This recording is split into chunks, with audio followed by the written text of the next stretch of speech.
मेरा हाथ पकड़ के चल सकते हैं। अगर आपको कुछ और फील हो रहा है तो मैं छोड़ देता हूँ आपका। कुछ और फील हो रहा है मतलब? You know what I mean.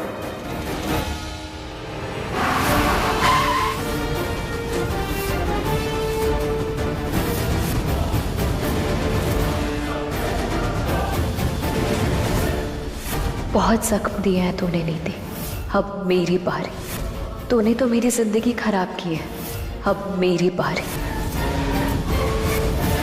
Ganpati बापा मोरया। परिणीति के आने वाले एपिसोड में एक अलग ही ट्विस्ट आने वाला है। यहाँ पर राजीव के सामने भाई ये सच तो आ गया था कि पार्वती ही परी है, लेकिन यहाँ पर नीति प्रूफ नहीं कर पाई। नीति किसी तरीके से हार गई। हमने देखा था दिलजीत के संग उसने क्या क्या प्लान्स बनाए थे कि भाई यहाँ पर किसी तरीके से बबली से शादी हो जाएगी दिलजीत की और वो सच बोल देगी। सच बोलती भी है लेकिन बाद में मुकर जाती है और बाद में पार्वती बोलती थी कि भाई मैं परी वगैरह नहीं हूँ, मैं पार्वती हूँ, सिर्फ बबली की जान बचाने के लिए, बबली को दिलजीत से बचाने के लिए मैंने ये झूठ बोला था। और यहाँ पर नीति दोबारा से हार जाती है। वहीं हम देख रहे हैं कि अब राजीव को नीति के ऊपर शक हो गया है। यहाँ पर राजीव बार बार बोल रहा है कि कहीं तुम ऐसा तो नहीं, नीति तुम भी मिली हुई थी जब परी की जान गई थी या परी की जब मौत हुई थी, तो तुम ऐसा तो नहीं इन सारी चीजों में मिली हुई हो, तुम दिलजीत के संग मिली हुई थी। तो यहाँ पर भाई नीति कुछ भी नहीं बोल रही है, लेकिन कहीं ना कहीं राजीव को शक हो गया है और राजीव ने अब जासूसी करना शुरू कर दिया है नीति की। वहीं हम देख रहे हैं कि भाई परी और राजीव एक दूसरे के करीब आते जा रहे हैं। यहाँ पर गाड़ी अचानक से खराब हो जाती है। परी राजीव के साथी होती है, यहाँ पर राजीव उसको छोड़ने घर आया होता है, लेकिन जैसी बारिश आती तो एक दूसरे के करीब आ जाते हैं। और ये जो एक दूसरे के करीब आते हैं, गले मिल रहे होते हैं, बारिश में रोमांटिक डांस कर रहे होते हैं, नीति दूर से देख लेती है।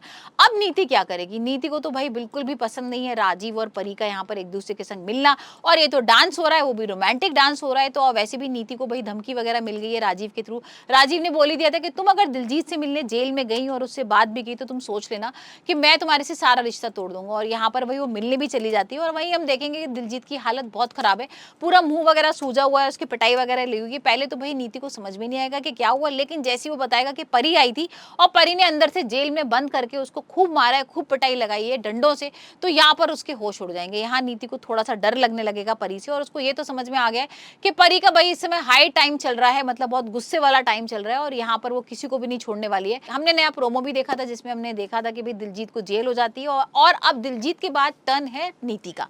तो अब नीति के संग परी क्या करेगी ये तो आने वाले एपिसोड में ही देखने वाले। लेकिन यहाँ पर इस बीच में ना ताई जी, गुरविंदर और बेबे को लेकर बहुत झगड़ा चल रहा है। इन तीनों के बीच में ये झगड़ा चल रहा है कि भाई परी कौन है, परी क्या सच में जिंदा है, और परी के संग क्या कुछ गलत हुआ था। इसी चीज को सारी चीजें चल रही है। यहाँ पर गुरविंदर कह रही है कि मेरा जो लड़का है ना राजीव, वो बिल्कुल ठीक है, लेकिन ताई जी को वो बार बार वही टोंट कसती है कि आप अपने बेटे को देखो, दिलजीत को आपने किस तरह की शिक्षा दी है कि वो इस तरीके के काम कर रहा है कि वो जेल के अंदर है।